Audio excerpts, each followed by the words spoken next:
Mapagpalang araw po sa inyong lahat. Welcome to DJ Sean Stories. Turn on your notification bell, like and subscribe para sa crime stories araw-araw. Ang ating mga OFW ay itinuturing ngayon na modern heroes. Sila ang mga taong nagsasakripisyo na malayo sa kani-kanilang mahal sa buhay para kumita ng pera pangtustos sa mga ito. Ang perang ipinapadala ng ating mga OFW ay malaking tulong naman sa ating ekonomiya. Sa ating kwento ngayon, alamin natin ang istorya ng isang OFW at domestic helper na umuwi sa Pilipinas matapos nga ang matagal na pagtatrabaho at pagsasakripisyo sa ibang bansa. Pero imbis na yakap ng pagmamahal ang kanyang matanggap, kamatayan ang sumalubong sa kanya. Bagong pag-asa sana ang dala ng OFW ni Zainel nang umuwi siya muli sa Pilipinas galing abroad. Subalit hindi niya inakala na ang muling pagtapak niya sa sariling bayan ay mauuwi sa isang krimen na magtatapos nga ng kanyang buhay. Ang babae sa TikTok video na iyan ay kinilalang si Zainel Joy Pagaling, 34 years old. Si Zainel ay ipinanganak ng April 7, 1991 sa Nueva Ecija. Si Zainel ay mayroong 6 na mga kapatid na puro mga babae. Close na close si Zainel at ang kanyang mga kapatid sa isa't isa. Nagmula nga ang babae sa isang simple pero punong-puno ng pagmamahal na pamilya. Mapagmahal, mapagbigay, at mabait. Ganyan nakilala si Zainel ng kanyang pamilya at mga kaibigan. Bukod sa mabuting puso, isang magandang babae din si Zainel. Kaya naman hindi katakataka na maraming nagkagusto sa kanyang mga lalaki. Subalit sa dami-dami ng lalaking nanligaw sa kanya, nahulog ang loob ni Zainel sa lalaki na si Mawel. Si Mawel Diaz Mendoza ay 40 years old at tubong Santa Rosa, Nueva Ecija. Sa una, malapit lamang na magkaibigan sina Zainel at Mawel. Pero hindi nagtagal nagkagusto na sila sa isa't isa at katagalan nga ay nagkaroon ng relasyon. At ang pag-iibigan ni Zainel at Mawel ay nagbunga nang nagbuntis si Zainel. Matapos iyon tumira na sa iisang bahay sina Zainel at Mawel at itinuri nga ang isa't isa bilang mag-asawa.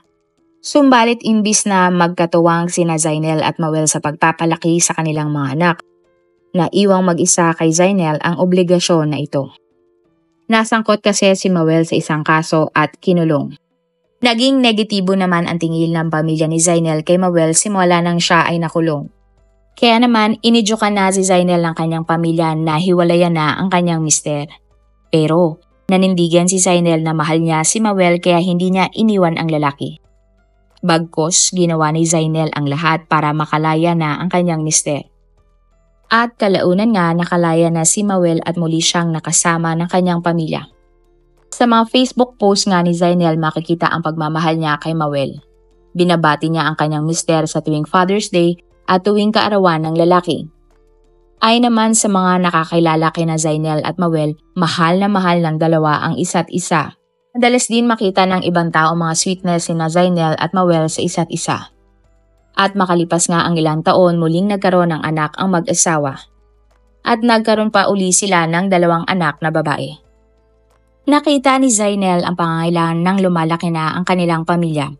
Kaya naman nagdesisyon ang babae na magtrabaho abroad dahil mas malaki ang kikitain niya doon. Subalit tutol ang pamilya at mister ni Zainel sa pangingibang bansa ng babae. Sinabi nila kay Zainel na delikadong magtrabaho sa ibang bansa dahil ilan nga sa mga kababayan natin doon ay napapahamak at namamatay. Sinabi pa nga ng pamilya ni Zainel sa kanya na mahirap malayo sa pamilya, dagdag pa ang mabigat na trabaho sa pag-abroad.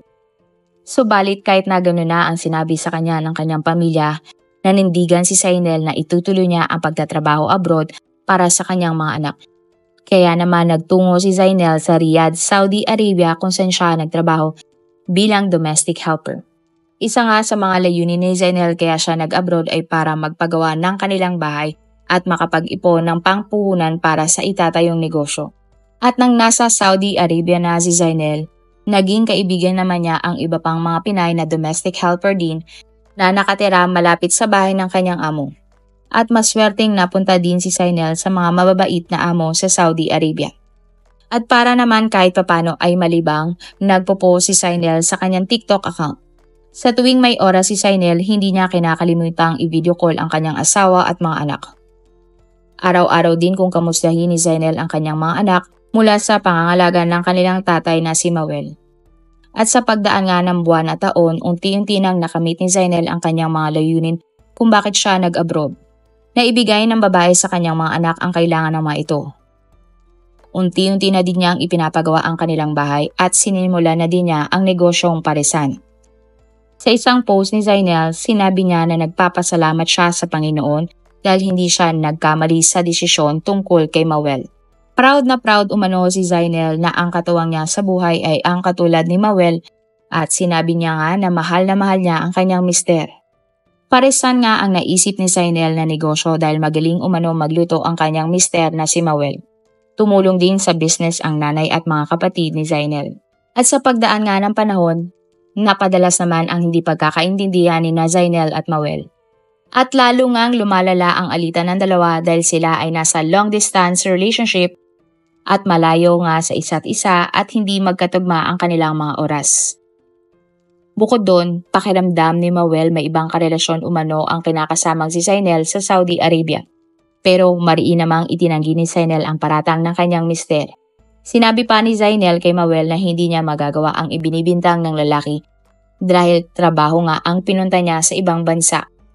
Ngunit hindi naniwala si Mawel sa paliwanag ng kanyang misis. At tila nga imposible naman talaga ang bintang ni Mawel dahil mariing tinututulan sa Saudi Arabia ang pakikipag-usap ng babae sa ibang lalaki. Palagi ding nasa loob ng bahay ang amo ng kanilang mga kasabay o domestic helper. Maswerte na lang din kung mabigyan ng day off ang isang OFW sa Middle East. May 4, 2025 nang sorpresang umuwi si Zainel sa Pilipinas. Tuwang-tuwa ang mga anak ni Zainel na siya ay nakita ng 3 niyang mga anak. Maayos naman ang naging pagtanggap ni Mawel kay Zainel. Excited din ang nanay at mga kapatid ni Zainel sa pag-uwi nito dahil matagal nilang hindi nakasama ang Pinay. Pero walang nag-akala na matapos ang ilang araw, malamig na labi nang matatagpuan si Zainel. May 8, 2025, 4 na araw matapos umuwi ni Zainel mula Riyadh, rumesponde ang mga pulis sa bahay ni Zainel sa bagong baryo, Nueva Ecija.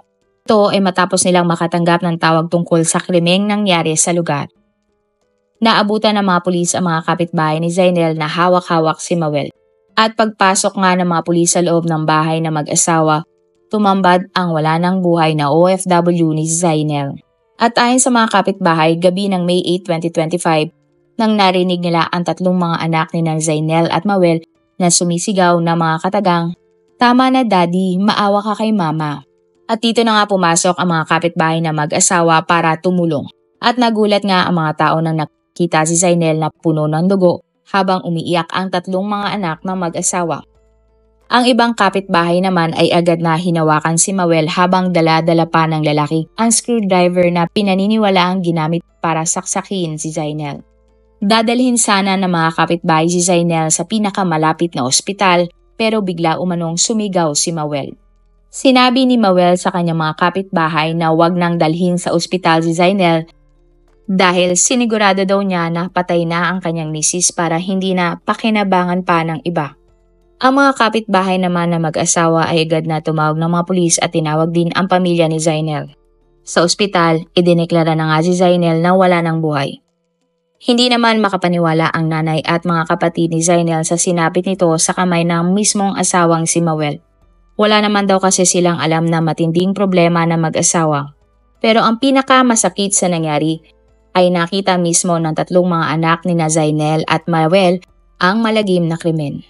Ang nakakalungkot nga, nakita ng mga bata kung paano pinatay ng kanilang ama ang sarili nilang ina.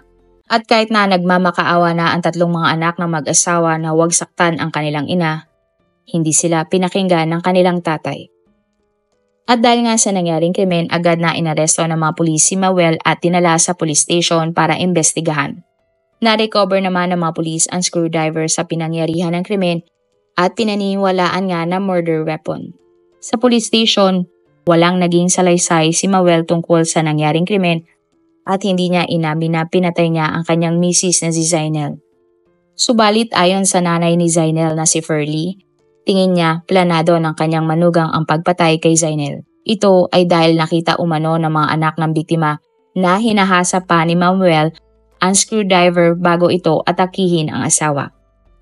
Nagtalo pa umano sina Zainel at Mawel bago saktan ng sospek ang biktima.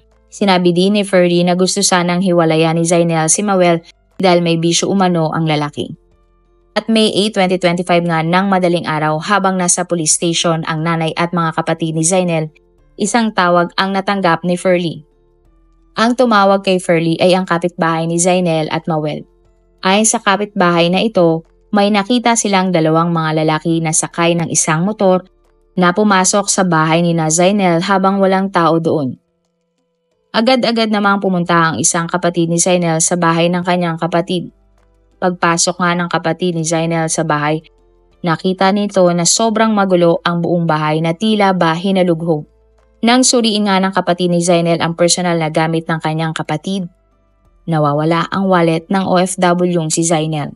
At dito na nga napag-alaman ni Ferdy na nasa loob pala ng wallet ng kanyang anak ay ang 100,000 pesos na pera ng biktima. Ayon kay Ferdy, nag-cash advance pala si Zainel sa kanyang amo para pangdagdag bayad sa pwesto ng parisan ng kanilang negosyong mag-asawa. Plano din pala ni Zainel na bumalik sa Riyadh para muling magtrabaho dahil marami pa siyang gustong maabot na pangarap para sa kanyang pamilya. Ayon kay Ferdy, naniniwala silang may kinalaman si Mawel sa pagkawala ng pera ni Zainel. Dahil habang hindi pa ini-inquest si Manuel, may tinawagan daw ito. At naniniwala si Ferdy na ang tinawagan ni Mawel ay ang inutusan niya para nakawin ang pera ni Zainel sa kanilang bahay. Umulan naman ang pakikiramay sa Facebook para kay Zainel. Ayon sa isang post ng kapatid ni Zainel, dapat daw invitation ng birthday o kasal ni Zainel ang kanyang ginagawa, hindi poster ng pagkamatay ng kanyang kapatid. Isang kapwa OFW naman ang nag-post tungkol kay Zainel. Inalala ng babae ang magagandang alaala kasama si Zainel kahit na pagod at puyat sila sa trabaho. Sa isang post naman ng isa pang kapatid ni Zainel, sinabi nito na hanggang sa huli, tinding pasakit pa din ang pinaranas ni Mawel kay Zainel at hindi nga nila matanggap buong pamilya ang nangyari. Sinabi pa sa post na sobrang bait ni Zainel at tinanggap pa din niya ang lahat kahit na demonyo umano si Mawel. Sa isang post naman, sinabi ng isang kaanak ni Zainel na lagi daw niyang sinasabihan si Zainel na mag-ingat sa Saudi Arabia. Pero hindi nga inakala ng babae na sa mismong bahay ni Zainel, babawian ito ng buhay sa brutal pang paraan. Halos hindi naman umalis sa tabi ni Zainel ang kanyang tatlong mga anak na labis ang pagdadalamhati. May 18, 2025 nang inihatid na nga si Zainel sa huli niyang hantungan. Hustisya nga ang sigaw ng pamilya at mga kilala ng OFW. Para naman kay Mawel, maaari siyang kasuhan ng homicide o murder. At kapag napatunayan si Mawel na guilty sa pagpatay kay Zainel, maaari siyang hatulan ng 40 years hanggang habang buhay na pagkakulong. Sa ngayon ay nakakulong pa din si Mawel habang umuusad ang kaso. Ikaw, naniniwala ka ba na isa sa pinakamalaking desisyon na gagawin mo sa iyong buhay o kung sino man ay ang pagpili ng mapapangasawa? Bakit ka naniniwala sa kasibihan nito? At bakit naman kung hindi? Marami pong salamat sa inyong panonood. Meron ba kayong mga kwento na gusto nyong i-share sa ating mga manonood?